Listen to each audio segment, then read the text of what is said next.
ஒரு சகோதரர் விஜய் பொறுத்த வரைக்கும் ஒய் கேட்டகரி பாதுகாப்பு கொடுத்துருக்குறாங்க. அது ஆளும் ஒன்றிய பிஜேபி அரசு அவங்க தான் கொடுத்துருக்குறாங்க. அதில் எதை வச்சு அவங்க அவருக்கு கொடுத்துருக்காங்கன்னு தெரியல. ஏன்னா அதை விட இன்னைக்கு தமிழ்நாட்டை பொறுத்த வரைக்கும் நிறைய பேர் இன்னைக்கு சமூக பிரச்சனைகளுக்காகவும் சமுதாயத்துக்காண்டி உழைக்கக்கூடியவங்க நிறைய பேர் இருக்கிற, பாடுபடவங்க நிறைய பேர் இருக்கிறாங்க. அவங்களுக்கு நிறைய அச்சுறுத்தல் இருக்கும் பொழுது அவர் சகோதரர் விஜய்க்கு பொறுத்த வரைக்கும் இந்த ஒய் கேட்டகரி கொடுத்தது பொறுத்து ஒன்றிய அரசு பாஜக அரசு கொடுத்திருக்கிறாரு. இது பொறுத்த வரைக்கும் நான் உங்களுக்கு, நீங்க பத்திரிகையாளர்கள், நீங்க எனக்கு இந்த கேள்வி கேட்கறீங்க, இதற்கு பதில் மக்கள் கிட்ட தான் இருக்கணும். நன்றி.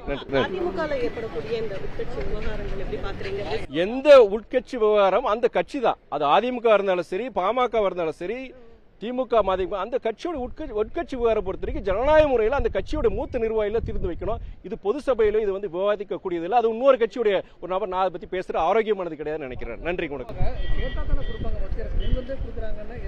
அதான் சகோதரிங்க கேட்டிருந்தாங்க, சகோதரர் விஜய்க்கு எதுக்கு ஒய் கேட்டகரி, என்ன நீங்க நினைக்கிறீங்கன்னு. நான் அதான் சொல்றேன், தமிழ்நாட்டு பிரச்சனைகளுக்கான, தமிழ்நாடு வாழ்வாதார பிரச்சனைகளுக்கான எத்தனோ பேர் பாடுபட்டு இருக்காங்க. அவங்களுக்கு பல அச்சுறுத்தல் இருக்கு.